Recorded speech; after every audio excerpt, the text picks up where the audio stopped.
Bonjour, aujourd'hui je vais vous montrer comment utiliser au mieux l'application YouGuide. Tout d'abord il faut la lancer. Comme vous l'avez vu, c'est un guide de poche. Et ce guide de poche, on peut naviguer à l'intérieur de trois manières différentes. La première, simplement en déroulant la page. Alors on voit la liste des rubriques, circuits et visites, activités gratuites, culture, sport et loisirs, enfants, restauration. Ce sont des filtres finalement, bien-être, hébergement, achat local, les marchés, services, agenda, etc. Alors ces rubriques, on les retrouve aussi quand on clique sur les trois petits points là en haut à gauche de la page. On retrouve la liste des rubriques et on peut aussi y accéder par là. Et il y a une troisième façon d'accéder à la liste des rubriques, c'est en appuyant longuement avec le doigt sur le titre, Géologue Guide, et on arrive à une page qui nous permet de naviguer avec des boutons. Alors, ces trois menus, c'est les mêmes finalement, mais certaines préfèrent naviguer de cette façon, d'autres de l'autre.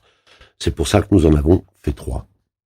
Moi, personnellement, je préfère naviguer ou avec la première page, simplement la déroulant, et puis quand une rubrique m'intéresse, je clique sur son titre, activité gratuite, et j'arrive sur la liste des activités gratuites que propose l'application. Dans cette liste, qu'on peut donc simplement dérouler, on s'aperçoit que la première activité proposée, c'est celle qui est la plus proche de l'endroit où on se trouve. Toutes les activités, toutes les bonnes adresses sont classées par distance autour du téléphone. Donc on n'a jamais la même page finalement.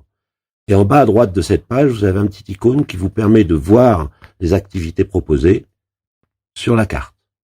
Alors vous pouvez bien sûr zoomer pour voir qu'est-ce qu'il y a au plus près de chez vous. Au plus près de chez moi, ici, comme vous voyez, il y a deux activités, une randonnée, une balade, et puis une visite de village.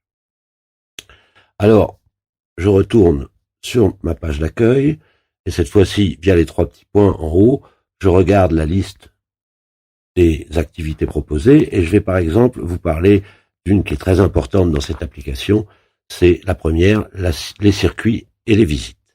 Alors ces visites, nous les avons créées sur le modèle des visites réelles que nous faisions avant les événements liés à la pandémie. Donc par exemple, la visite de Mirabel ici, dont je vous parlais, moi c'est ici que je suis à Mirabel, c'est donc une visite de village. On peut, en cliquant sur voir le trajet, rejoindre le point de départ. Et puis après, on a un petit descriptif comme ça de la visite. Et puis, on voit qu'elle fait environ 1,5 km, 2 heures, qu'on peut pas le faire en fauteuil roulant. Il y a 7 points d'étape et 45 minutes d'audio guide. Et on accède à cette visite de trois façons différentes. La première, c'est en accédant à la carte. On arrive donc ici sur une page avec des géosphères ou du Street View, du lieu qu'on va visiter. Ça nous permet de le visiter en virtuel si on veut. Et en bas sur la carte, on peut accéder comme ça aux points d'étape. Et en cliquant sur les points d'étape, on peut lancer les audio-vidéo guides correspondant à ce point d'étape. Alors ici, c'est la visite de Mirabel, on est au point 2, on est au Belvédère.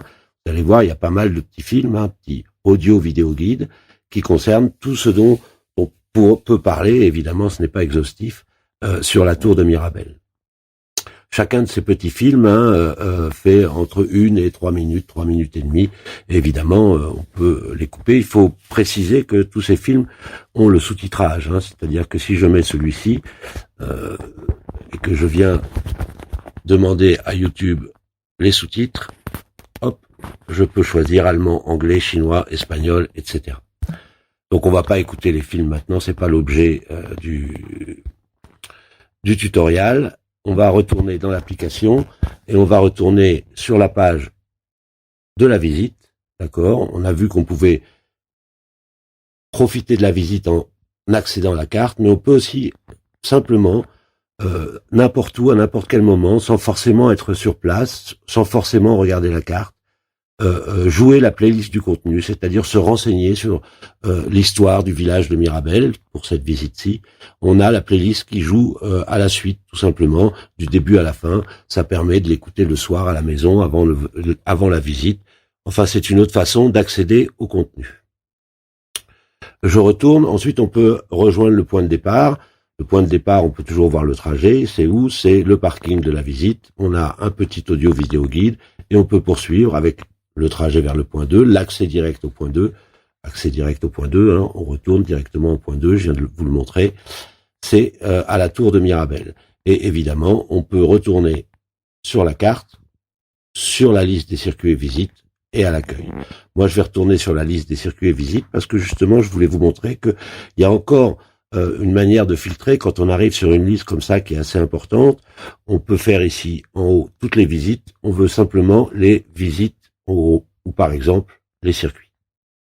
Là, il n'y a plus que les circuits. Alors les circuits, c'est les visites en voiture. Hein. Par exemple, on a les gorges de l'Ardèche.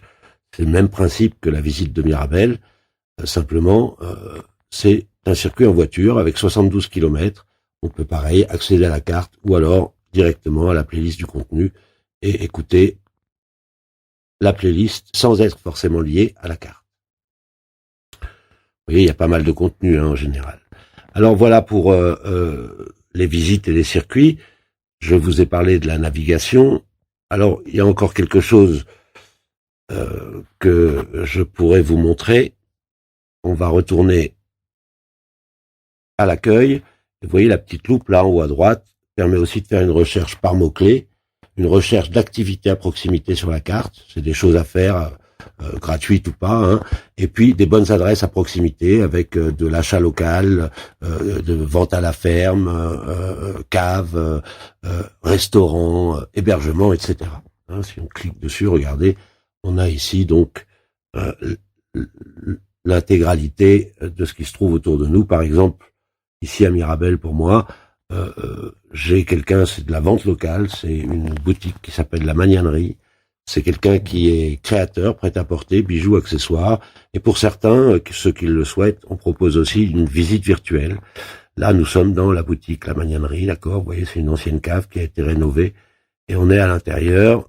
Donc, ils vendent là, évidemment, du prêt-à-porter. On peut aussi aller voir dehors. C'est des visites virtuelles. Ça s'appelle des géosphères.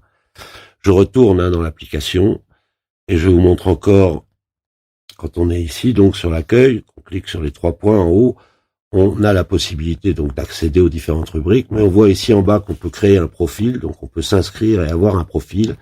Et une fois qu'on s'est inscrit, on a mis son email et son nom, on peut ensuite poster dans l'application. On peut poster des vidéos, on peut poster des photos et on peut poster des textes, pardon. Évidemment des suggestions.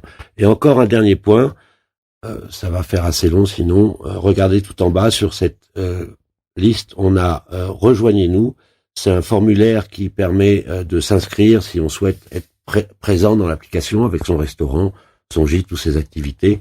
Et puis on a aussi cette petite roue dentée qui permet de vider le cache et de faire quelques réglages intéressants, supprimer le cache quand on a des problèmes de navigation, mais elle marche plutôt bien.